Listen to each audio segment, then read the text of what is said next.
This is a revision of Strategic Business Leader, Question 1, Part B, for the exam period of March 2020.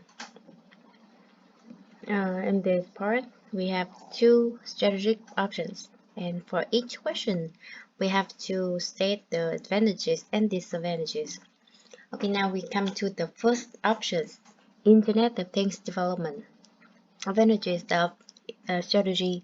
The developing services in relation to the Internet of Things has been highlighted by the recent article as potential means of rapid growth through market development, fulfilling the desire of investors for the company to expand, finding a niche and being able to innovate in it could enhance TT4U's wider reputation.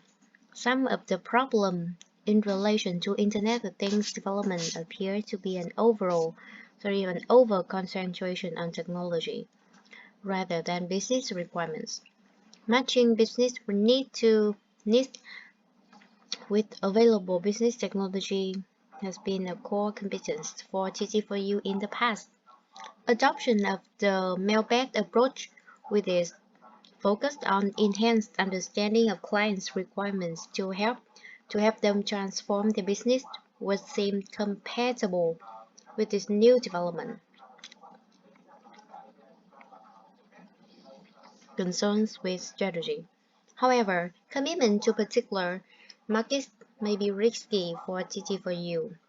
It has traditionally had a diversified client base, and commitment to particular sectors may require significant investment without necessarily guaranteeing success.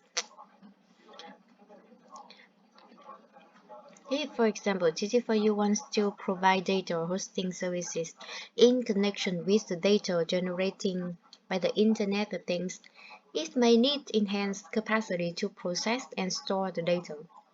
If TT4U is to be an early mover, there may be problems with the reliability of the technology.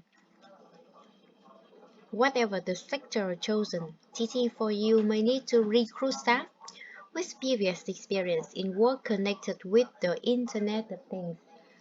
This may be costly, but may bring to TT4U valuable new expertise at the time when TT4U is looking generally to develop staff expertise by sharing knowledge and experience. There could be problems with selling services to existing clients. The technology may be of limited application to TT4U's current client base. They may be lack the system capacities to develop effectively, and problems could damage TT4U standing with them.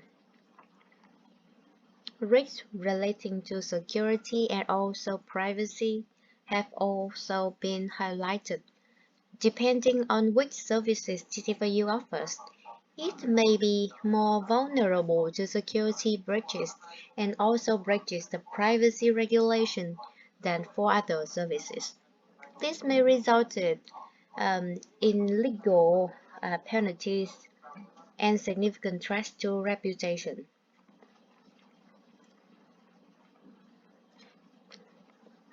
Government sector development. Advantages of strategy. The policy of seeking more contracts in the government sector represents a form of market development. If contracts are to be obtained from more bodies, seeking more contracts systematically would represent a more coherent strategy in this area, as contracts were previously appeared to have been on a one-off basis. Winning more contracts can lead to success, breeding success, with the target of becoming a preferred supplier to the government sector. Many opportunities appear likely to become available soon in the government sector. Having been successful at fulfilling smaller contracts for this sector, TT4U seems well placed to seek larger contracts as it expands. The contracts available will represent a cash stream which should be guaranteed for a number of years. This can be set off against shorter-term private sector work, which may be more vulnerable to economic downturn. Some of the contracts will be high profile, so winning them can provide good publicity for TT4U. Concerns with strategy. Possible issues with the work include profitability. Whatever the exact priorities, government sector work will be concerned with the three E's: economies, efficiency, and effectiveness. Because of the desire to meet economy targets, the margins available on the work may be lower than on commercial contracts. Serving the government sector effectively may also require investment in staff who possess knowledge of the sector being served, for example, education. As noted above, public sector work is high profile if there are major problems with contracts and these are publicized and claimed on TT4U. The company's reputation could suffer seriously. The argument that needing to provide innovative services will be less of an issue in the government sector may have some substance. However, one of the key aspects of the mailbag approach is to encouraging clients to unlock value for themselves and TTVU. In new fields of business development, the public sector may offer limited opportunities for that approach. Operating the mailbag stakeholder approach may be more complex in the government sector because of the different stakeholders with differing objectives. The priorities of the government officials with whom TT4U deals may change if there is a change of government and new conditions may be imposed. Governments may use a number of strict indicators relating to value for money which TT4U has to fulfill. It may mean a greater demand for resources and opportunities cost in taking staff away from other work. Fulfilling government requirements mean that TT4U has to address quickly some of the service issues identified in the client survey. Conclusion.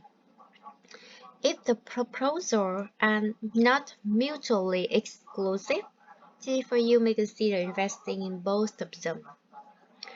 They represent different types of development, so improving diversification and have different risk-return profiles.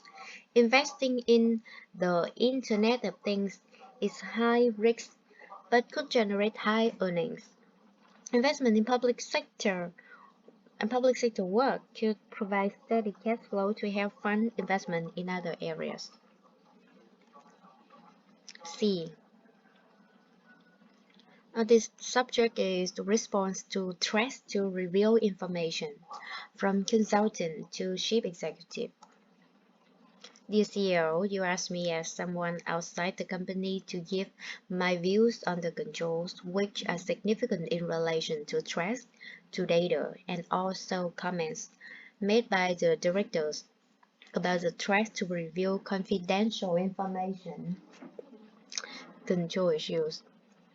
You rightly believe that TT4U cannot just say it has complete confidence in its controls and not give the issue further consideration. TT4U has the fiduciary duty to take sufficient care to ensure confidential data remains secret. In addition, clients are very sensitive about the growing threat of cybercrime. Indeed, TT4U advised them on how to combat it. If it becomes public that TT4U had been the victim of cybercrime through poor data protection practices, the loss of credibility for TT4U would potentially represent a big risk to income from existing and new services. I have no reason to doubt that the director says about the procedures already being in place. Given that TTFU is advising clients on the implementation of these procedures, it would be worrying if TTFU did not have them in place itself. However, you are right that there is the distinction between having the controls in place and controls operating effectively. It is possible that lack of care or complacency may undermine the operation of important controls. Even though TTFU has a system of access control in place, this may be undermined by staff being careless with their password security. More regular changing password may reduce this threat. TCFU should also review who has access to which parts of the system and restrict permissions for staff so that they have the minimum of access rights which they require to carry out their work. Access rights to the system must also be immediately uh, terminated as soon as someone leaves TTFU. Regular reminders to staff can help reduce complacency. This may particularly apply to having effective procedures to protect laptops taken away from the office. This should have the same level of protection as devices kept in-house, including having anti-hacking protection as well as antivirus software. They must be updated at the same time as the in-house computers. Staff should also be told to avoid poor data security practices. For example, forbidding them to copy sensitive data onto memory sticks.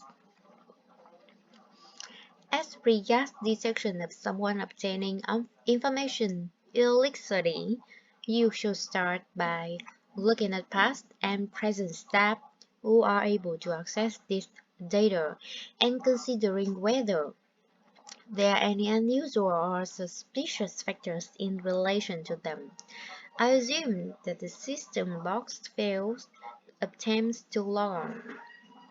This must be regularly reviewed in case any patterns appear to be emerging. You need you need also to ensure you understand what presents normal use of the system, which acts as the yardstick to use to detect unusual patterns of use, for example, copying of large amounts of data. Threats to reveal confidential information.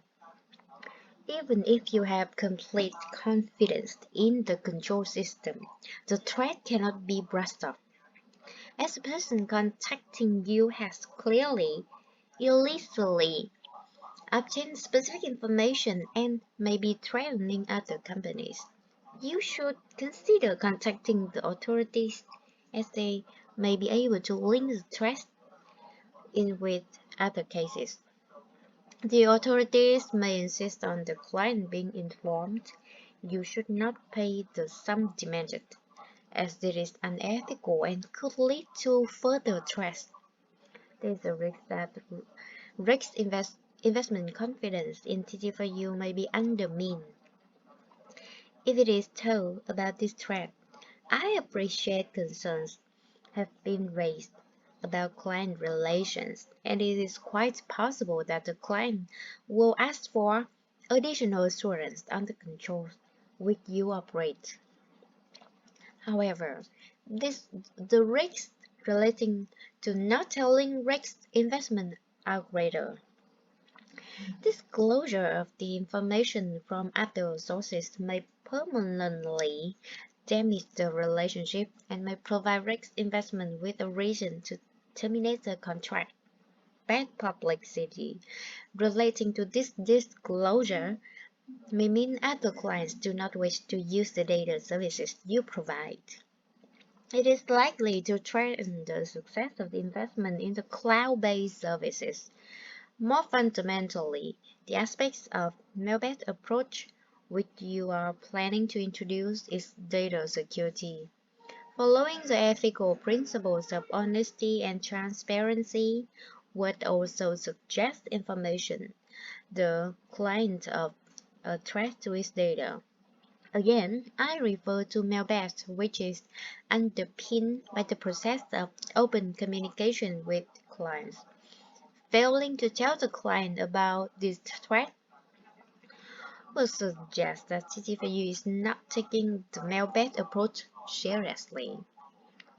Lastly, it is possible that the person making the threat did not obtain the information from your system, but from risk investment. A further ethical reason for informing risk investment is that it may help in, in detecting who is making the threat and perhaps also highlight to clients shortcomings in their own procedures for keeping information confidential. Please contact me if you want to discuss these issues further. Regards.